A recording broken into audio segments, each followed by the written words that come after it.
It's the 77 WABC News Hour. Talking the news with Noam Laden. All the news you need to know with Joe Nolan, traffic, Justin Ellick, sports. And now, Talking the news with Noam on 77 WABC. Yes, that's me. Good morning. It is Thursday, February 12th. Your forecast from the 77 WABC Weather Center. Mix of sun and clouds today, high 35. Tonight and overnight, a few clouds, low 23. And then Friday, sunshine, high 38. If you're walking out the door with us right now, 29 partly cloudy in Baldwin out on Long Island, 28 partly cloudy in Freehold over in New Jersey, and it's 27 and clear right outside our Midtown studios. This is the Top 5 at 5. A teen is killed in a triple shooting in the Bronx. Thousands of tips come in, but still no sign of Savannah's mom. The ride for New Jersey Transit train riders going to get worse before it gets better. NYPD cops find a hit-and-run driver in a German jail. And a flock of bald eagles has people rushing to Westchester. All right, let's get into it at 5:01. 3 teenagers shot in the Bronx yesterday afternoon. Outburst of violence police think is gang-related. This was about 5 o'clock yesterday, corner of Broadway, West 238th Street.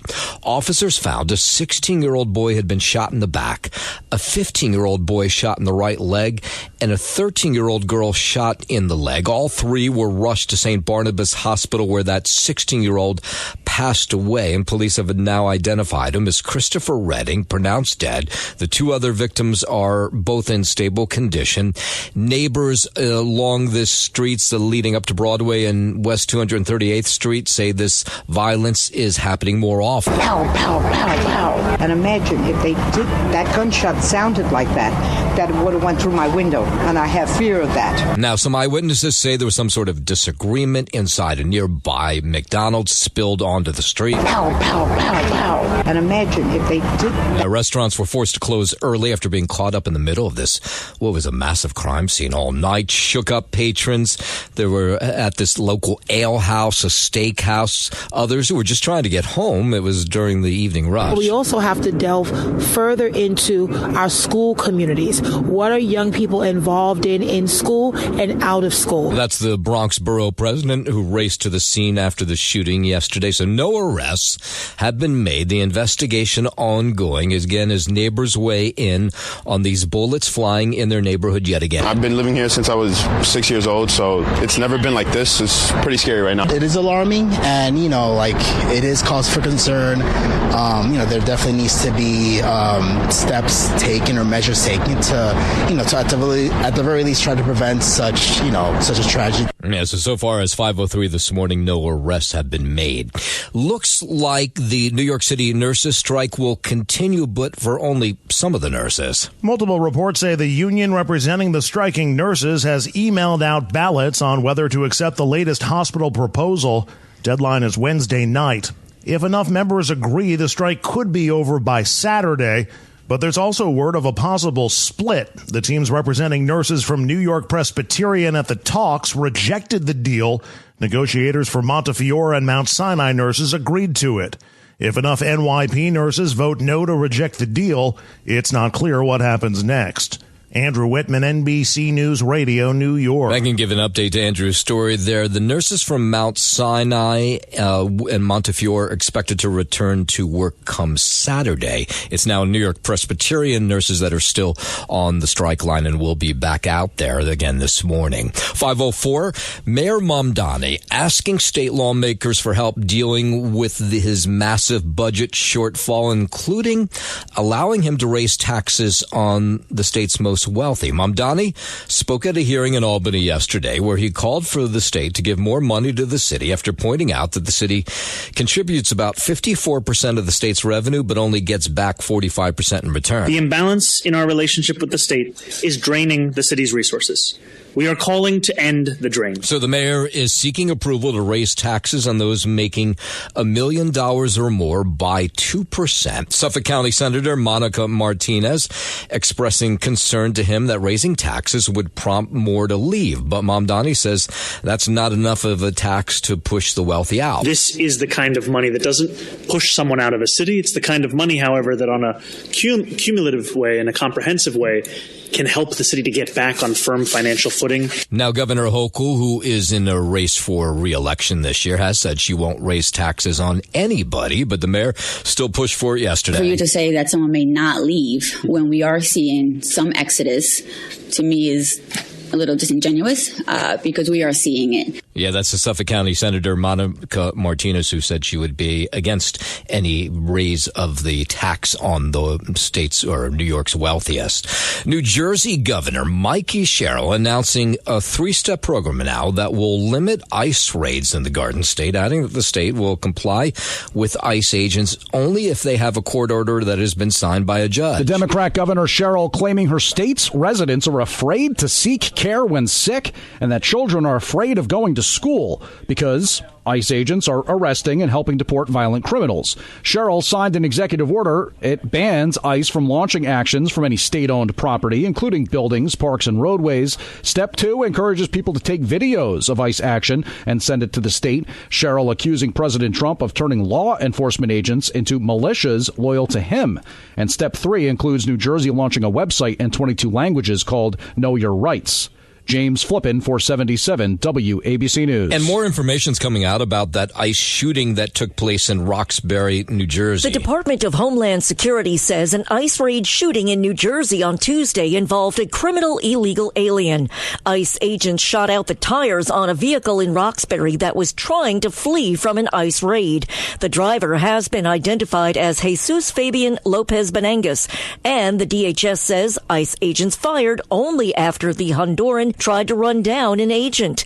DHS says Lopez Benangas has a lengthy criminal history that includes drug trafficking and had been wanted since 2021. He was scheduled for sentencing March 19th on drug-related charges. Lisa Ritchie, 77 WABC News. WABC News Time 5:08. Let's head out to Arizona, where the search for Savannah Guthrie's mother continues this morning. TMZ's Harvey Levin says his outlet was sent a note yesterday that asked for Bitcoin in exchange for information related to a suspect in the case. We got kind of a bizarre letter, an email from somebody who says they know who the kidnapper is and that they have tried reaching Savannah's sister Annie and Savannah's brother to no avail. Now, it comes after the FBI released that video and images of a potential subject in the case. TMZ's Harvey Levin detailing the note that they received, and they say it's bizarre they keep getting these things. They said they want 1 Bitcoin sent to a Bitcoin address that we have confirmed is active. It's a real Bitcoin address. As they put it, time is more than relevant. Now, the 84-year-old Nancy Guthrie's been missing since February 1st. FBI reportedly recovered a black glove. Now, they're not confirming this, but I will point out that the FBI has reportedly recovered a black glove near Nancy Guthrie's home in southern Arizona. The New York Post was first to report the glove was found on a roadside about 1.5 miles from the mother's Tucson area home. The glove reportedly resembles a pair worn by a potential suspect who was caught on video. Authorities detained a person Tuesday night, but the man said he was released after being questioned for several hours. I'm Mark Mayfield. You start to realize how overwhelmed the Pima County Sheriff's Department must be with this case. They've received 18,000 leads in the 11 days, or now it's 12 days since the disappearance of Nancy Guthrie. 4,000 tips arriving in a single day following the release of that surveillance video from her doorbell camera. Search teams in the Catalina foothills located that glove yesterday. This is according to news outlets. Again, the FBI has not confirmed this, whether it's connected to the case. And then the interesting sideline, and there's a lot of them, of course, to this case, is viewership for the Today Show show has soared as audience tune in for updates for Savannah Guthrie's mom. Now, of course, she's not on the show. She's taking a break while they look for her mom, but the ratings have just soared for the Today Show since this missing case began back on February 1. 5:11, let's go up to Canada, where police say it was a troubled teenager who was responsible for that mass shooting in British Columbia on Tuesday. We have a history of police attendance at the family residence.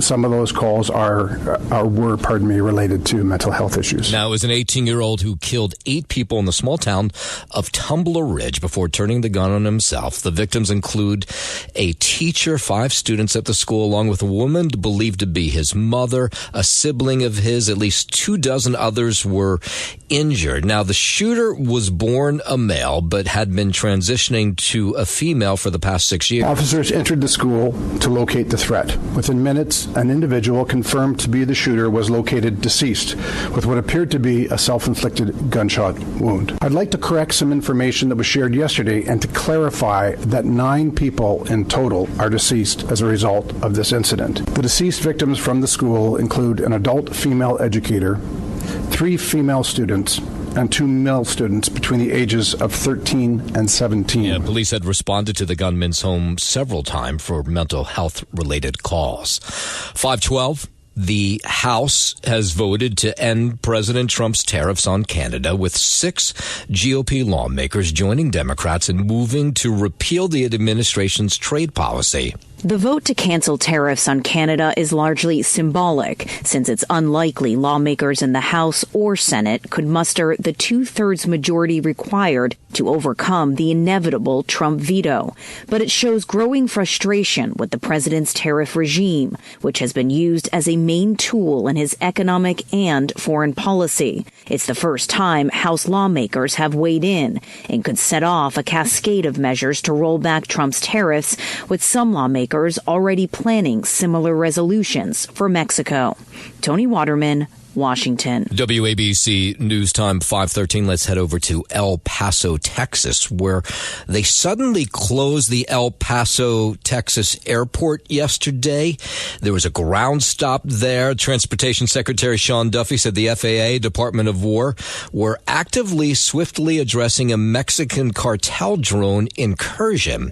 But there's a lot of people who don't believe this. One of them is a local congressman there, Veronica Escobar. She's not buying what the Department of Transportation Secretary is saying. There was nothing different or extraordinary about a drone from Mexico last night. Now, Escobar sits on the Armed Services Committee. She says if there was some sort of immediate threat, all members would have received some sort of alert. There was nothing extraordinary about the drone, any drone incursion into the U.S. that I'm aware of. Statement by the administration that this shutdown was linked to a Mexican cartel drone that came into U.S. airspace.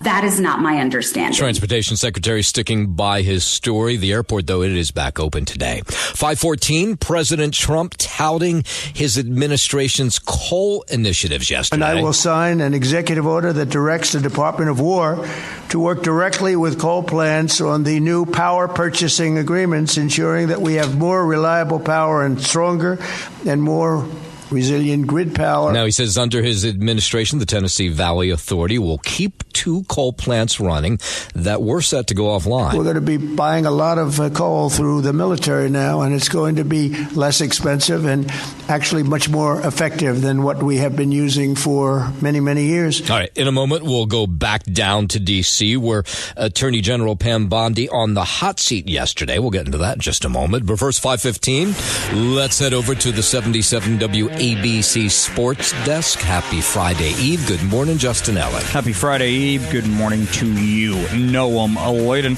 Start out here in Philly. Jose Alvarado scored a season-high 26 points. Mikal Bridges added 22 points as the Knicks beat the 76ers 138-89.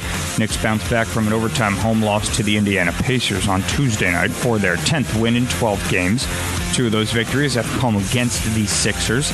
Teams split their 4-game season series. Karl Anthony Towns had 21 points and 11 rebounds. Mohamed Diawara scored 14 points. Jalen Brunson, who scored 40 points against the Pacers. He scored only 8 last night. OG Anunoby missed his 4th straight game for the Knicks with a right toenail avulsion, whatever that is. Out in Brooklyn, the Nets lost 115-110 to those aforementioned Pacers. Nolan Traore had 20 points to lead the Nets, who had won 2 in a row before last night. Day'Ron Sharpe had 19 points and 12 rebounds, and Zaire Williams also had 19. Head to the Olympics out in Italy. We are looking ahead to this afternoon, 3:10 p.m. puck drop for the United States Men's Hockey Club. And they'll play Latvia in their Group A opener this afternoon.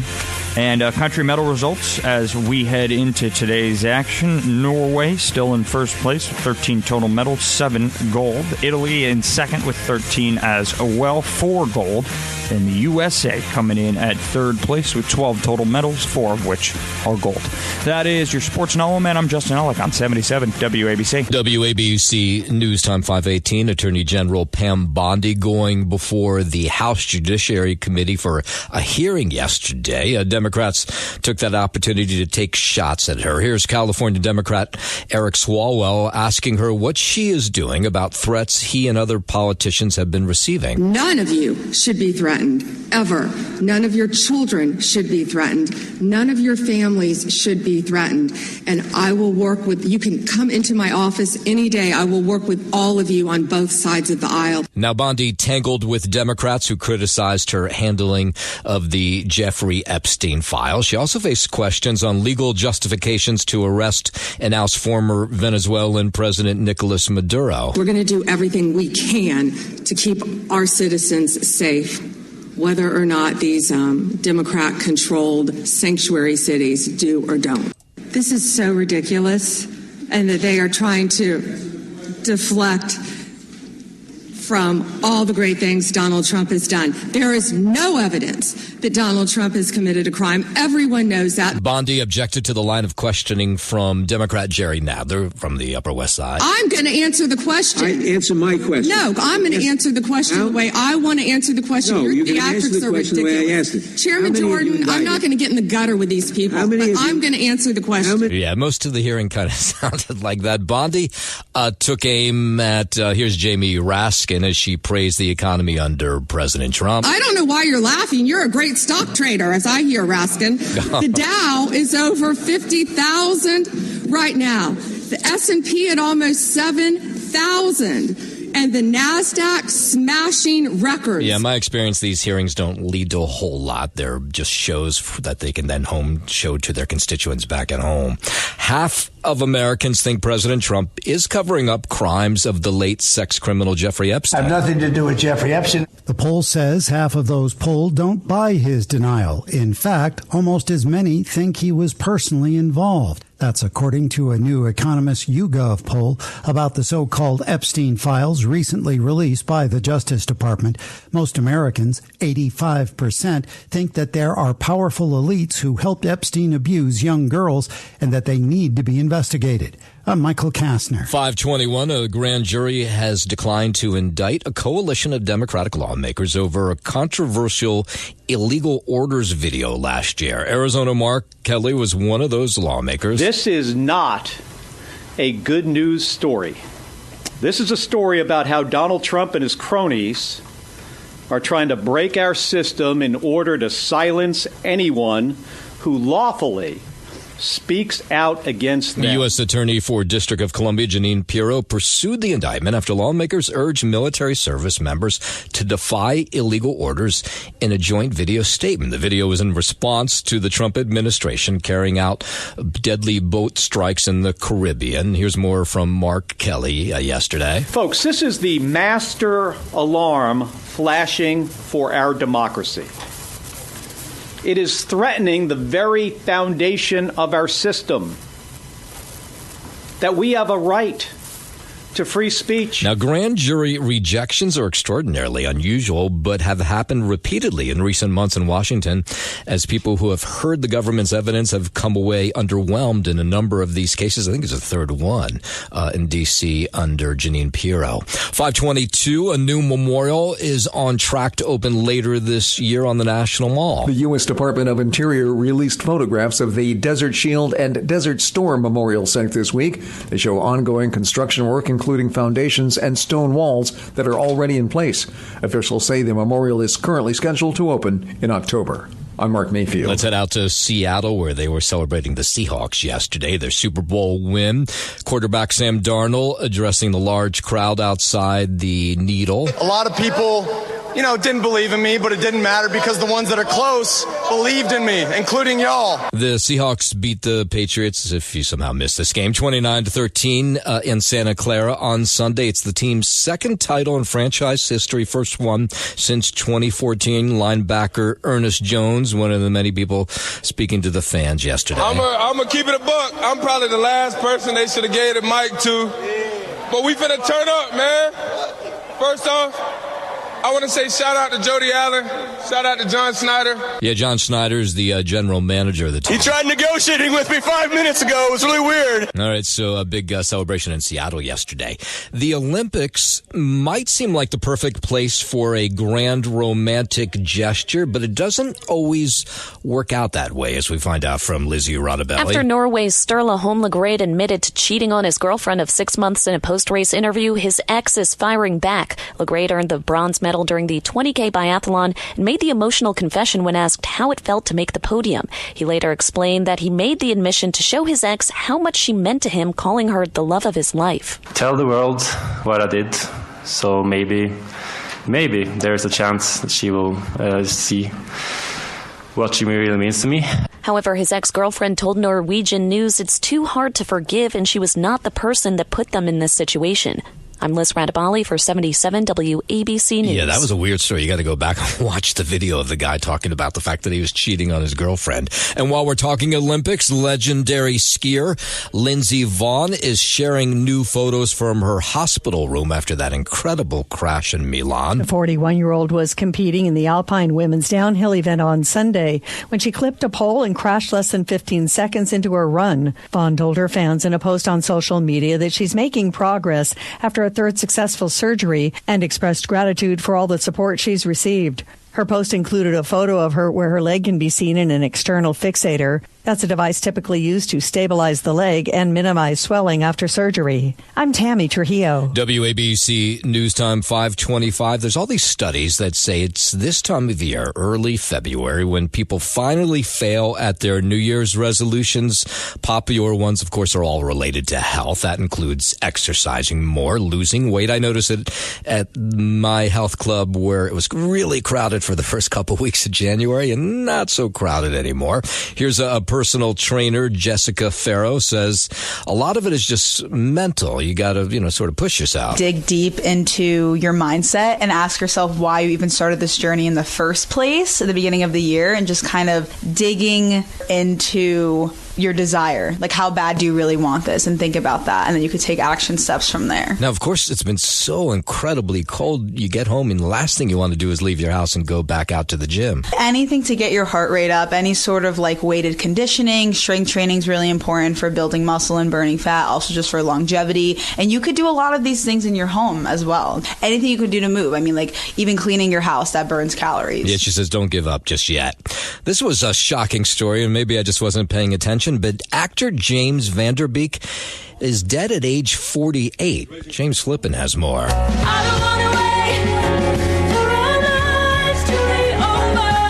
Van Der Beek was diagnosed with colorectal cancer in 2023 and went public with his diagnosis in 2024. He's best known for his role as Dawson Leary in the hit series Dawson's Creek. His family announced his passing in a statement on Instagram, saying he met his final days with courage, faith, and grace.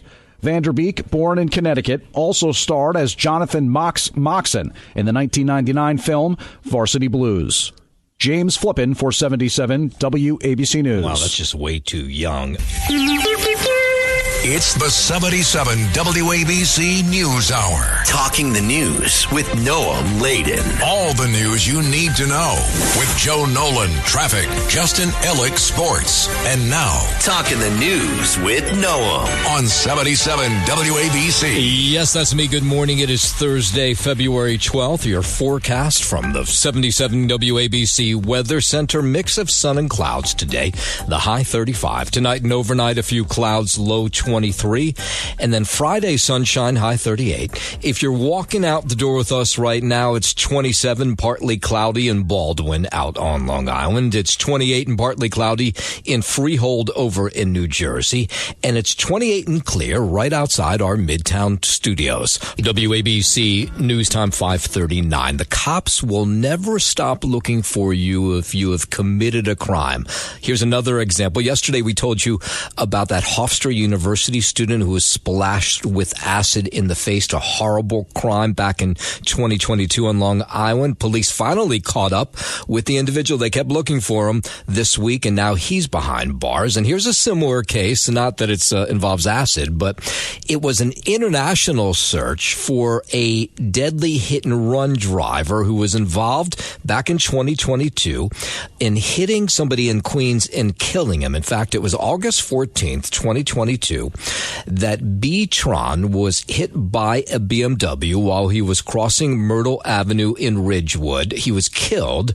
The driver fled. Tran was 74, pronounced dead at the scene, and they were able to trace this car initially, but then the case kind of went cold in Michigan, and they knew that they were looking for a younger guy, and ended up being 25-year-old Florin Stoyan, who raced across multiple continents and countries to try to get away from facing charges here in New York. Now, after that accident back in 2022, Stoyan parked the car a mile away from the scene and then returned hours later, set it on fire to destroy the evidence. In the process, he destroyed other cars around him. Now, police were able to track Stoyan to Michigan through the use of stolen credit cards, but that's when the case went cold. They got other authorities involved. At one point, they thought he was in Canada.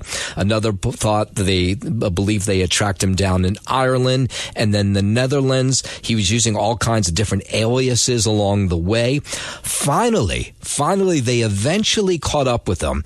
It ended up that he was recently put into a German jail for pickpocketing. And he was going through one of his aliases, but they were able to match all the information together and bring him back to New York. So here he was back in New York yesterday to face the crime of killing this 74-year-old with his car and then driving off. Before his attorney arrived in the courthouse yesterday, he actually spoke to reporters, and I guess he kind of apologized for what he did. I didn't want to do it. I'm sorry for his family. I was scared because I have family.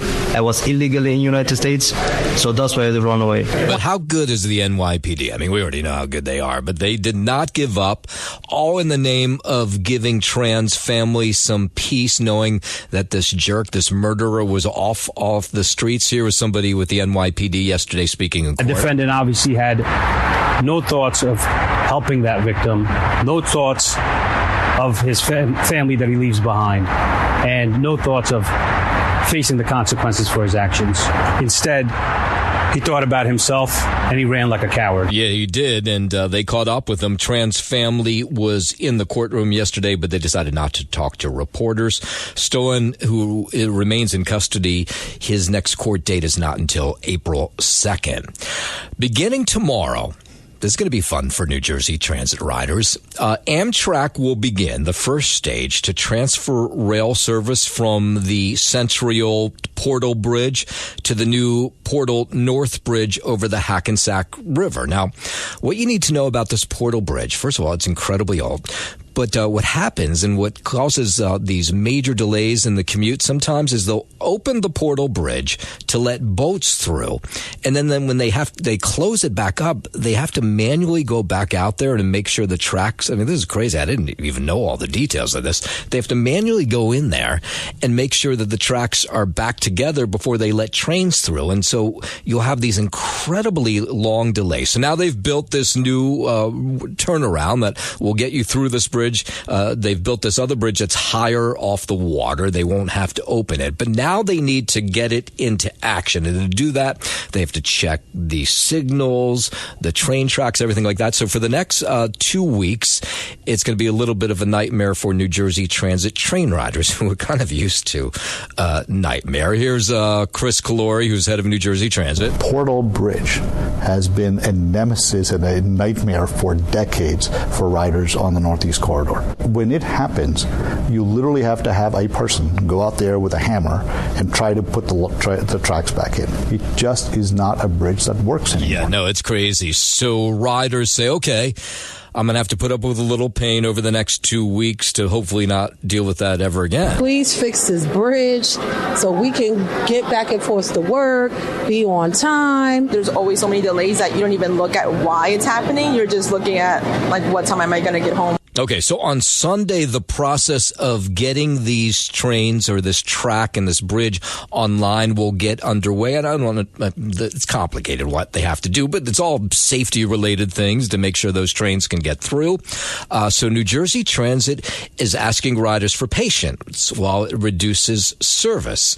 Here's more from Chris Calori. They have to decommission a track, build brand new signals, brand new communications, brand new everything on a new track while there are trains running next to them. Now, New Jersey Transit claims it's been warning passengers for months about this ahead of it, but a lot of riders said they didn't know a whole lot about this. I depend on being able to get back and forth across the river daily, and the fact that we're not getting the information is concerning. Everybody's just hoping that things get fixed, the fares keep going up. Yeah, so this is what it is. New Jersey Transit says riders will have to be patient as they reduce service from 48 to 18 trains per hour over the next 2 weeks. So they'll have all different kinds of ways you can get in and out of the city using the path or buses. Everything will be cross-honored, the ferries too.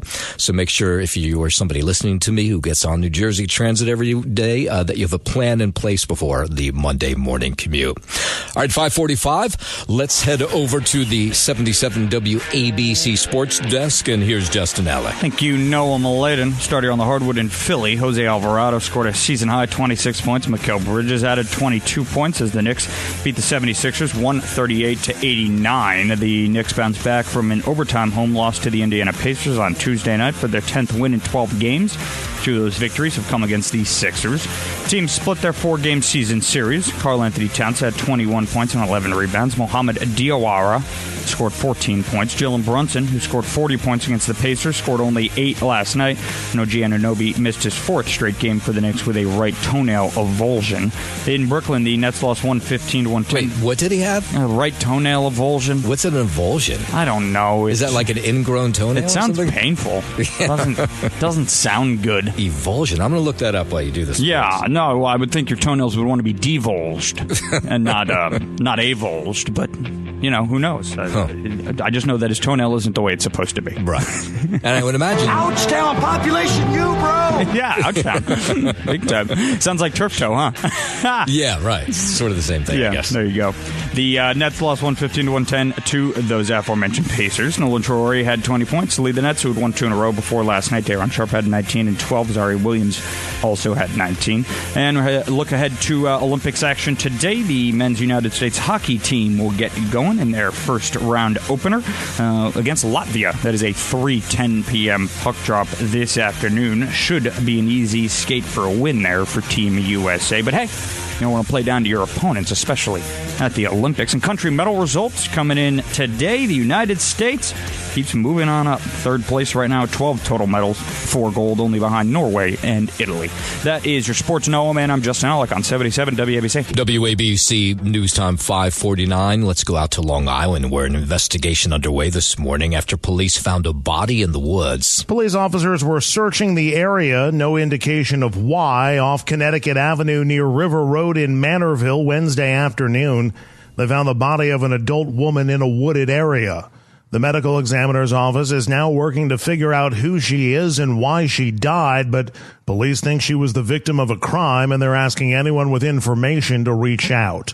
Andrew Whitman, NBC News Radio, New York. Let's bring it back here into the city. Looks like the nurses' strike will continue for some of the striking nurses. We're waiting on official word from the union, but it appears as though some 4,200 nurses at New York Presbyterian will be out walking the picket lines today. That as nurses from Mount Sinai and Montefiore hospital systems have agreed to a new deal and will be back on work come Saturday. We were willing to negotiate our wages, but as far as patient care, we're not gonna back down on that. And we did get a mediator's proposal that both sides agreed, and we decided to bring it back to the nurses, and the nurses have to make that decision. We are very happy and looking forward to it for our nurses to go back to work. Yeah, so that's the union head talking about the deal that was made with Montefiore and Mount Sinai. But again, New York Presbyterian nurses, they'll still be back out on the picket line this morning. Parents at St. Thomas the Apostle Catholic Academy in Brooklyn say they are trying to process the news that their elementary school is one of 7 that are going to close at the end of this school year. 7 Catholic elementary schools in Brooklyn and Queens going to close due to declining enrollment, a bunch of fiscal challenges. This according to the Diocese of Brooklyn. Nitesh Singh, he has 2 children enrolled at St. Thomas, and he says, or I should say, St. Thomas, and he says that his kids are devastated because this is the only school they've ever known. So it's sad for this to be happening, because it's like my daughter's been with the same group of kids since pre-K, so I know all the parents. It's just really sad and so abrupt also too. We just got the letter yesterday, so that means everybody's, I think, still in shock and awe for the most part. Yeah, and Kevin McCormack, whose name you might recognize, I used to work with him on a show here, WABC Religion on the Line. He is now the superintendent of schools for the diocese, and he says the schools that they're closing were just losing too much money. They couldn't afford to do it anymore. People have to decide what they're going to spend their money on, and we have some people that have to decide whether they're going to be able to pay their rent or are they going to be able to go to a Catholic school. That's really not a choice. With the $6,000 to $8,000 that we charge for tuition, it costs much more than that to educate the child. So right away, the parents are getting a discount, but it doesn't feel like it because you still have those bills to pay. Yeah, so the diocese says it'll support staff with resources, assist families to place those kids and teachers in other Catholic schools throughout Brooklyn and Queens. While we're in Brooklyn, just a horrendous story we're starting to get more details on. A 30-year-old man is accused of sexually abusing children at a daycare center in Bushwick, and apparently it may have been going on for a while. Devontae Brown, that's his name, he was taken away in handcuffs yesterday. The Brooklyn DA says that Brown was a teacher at the Learning Factory, and he allegedly spent nearly a year and a half sexually assaulting at least 4 girls under the age of 10. Beverly Bernard says she tells News 12 that her young daughter did attend this school on Evergreen Avenue, and that she says her daughter was abused by Brown last summer, so she took her out. She says she told school about it, but they didn't seem to do a whole lot about it. I've seen behavior in my kid where she didn't want to come here, ran to me and just held me and cried, and we were supposed to go to Chuck E. Cheese after that, and I told her I'm taking her to the hospital, and she was like, "Thank you, Mommy, thank you for taking me to the hospital." Yeah, so she says she pulled her kid from the school. Marcus Alston, the school's former education director, he told News 12 that he spent 6 months working with Brown at the daycare, and he also reported inappropriate behavior, but he says nobody seemed to mind him. I left here because I voiced my opinions and concerns about Mr. Brown, and they fell on deaf ears. Yeah, so now Brown faces a list of charges that include sex abuse, forcible touching, endangering the welfare of a child. 5:54, Nassau County Executive Bruce Blakeman officially accepting the Republican Party's nomination for New York governor yesterday at the GOP convention in Garden City. Better schools, better roads, better hospitals, for infrastructure, to aid our citizens and our veterans, to provide tax relief to the millions of New Yorkers who've been crushed by high costs for too long. President Trump sent in a video saying that he endorsed Blakeman yesterday, and then Blakeman returned the favor. I want it to be very clear to everyone that when it comes to President Donald J. Trump, I will always have his back. Her opponent in the race, or his opponent in the race, Governor Kathy Hochul, she spoke out yesterday saying that she's not too worried about taking on Blakeman in the fall. But have him call Donald Trump and reverse the tariffs that Bruce Blakeman joyfully signed on to and embraced when Donald Trump first announced this on the White House lawn. I've got some advice for Bruce Blakeman. If he wants New York to also become more affordable, and I'm laser focused on this, this is what I wake up thinking about, is how to protect New Yorkers from crime and also how to make New York more affordable. So this has been my agenda, so I welcome him to the conversation. All right, so both the nominations now sealed. The Democrats had their party last week. This week, the Republicans, and now it's off to November. 5:56. We'll end with this story. Awfully interesting. Up in Westchester, they have been spottings of these majestic bald eagles that apparently are unbothered by the cold, had been flying along the Hudson River. Now, they normally visit every year, but apparently they've hung around a lot longer than they normally do. And so now you have birders and just people who would love to see a bald eagle up close have been racing to the shoreline of the Hudson to see these birds in flight. They're incredible to see. They're like the top of the food chain, and they're here and they're kind of visiting. So it's an incredible opportunity. Yeah, so you saw all these people out there over the last couple days with cameras, other people just wanting to see the birds up close. They're incredible to see. They're like the top of the food chain, and they're here and they're kind of visiting. So it's an incredible opportunity. Yeah, so people are saying, well, why now, and why are there so many bald eagles in Westchester County? Well, they happen to be gorgeous, first of all. So, and then being the symbol of the nation, right, for a good reason. Yes, so the birds have come back in a big way. There's going to be a bald eagle festival of sorts in the next couple days. It's just a matter of how they look and what they do. But it's just like taking a picture of a lion. Like, you just never know what's going to happen. And there's a lot of them, so it makes it amazing. Yes. We have seen 14 eagles circling in the sky right here. Yeah, apparently very cool. So Croton Point Park in Croton, apparently one of the best places to see these bald eagles up close. 5:57, traffic, transit on the 7s. Here's Joe Nolan. That's really cool. Have you ever seen one fly? I don't think I have, no. It's breathtaking. I mean, they're absolutely breathtaking. You see the white head, and they're huge too, big birds. But really, it's gorgeous, breathtaking. I saw one in Colorado a couple of times, just incredible. Now, and I heard what these people were saying is when you see the bird up close, you understand why they made it the American symbol, because it's so beautiful. Magnificent. Yeah. Absolutely magnificent. Thanks for listening to the News Hour with Noam Laden. You can hear the News Hour with Noam Laden weekday mornings at 5 on 77 WABC. If you like the podcast, share it with your friends and listen anytime at WABCRadio.com and download the WABC Radio app. Hit that subscribe button on all major podcast platforms. Plus, follow WABC on social on Instagram, TikTok, Facebook, and X. See you next time for a new episode, so you never have to wonder. What the heck is going on here?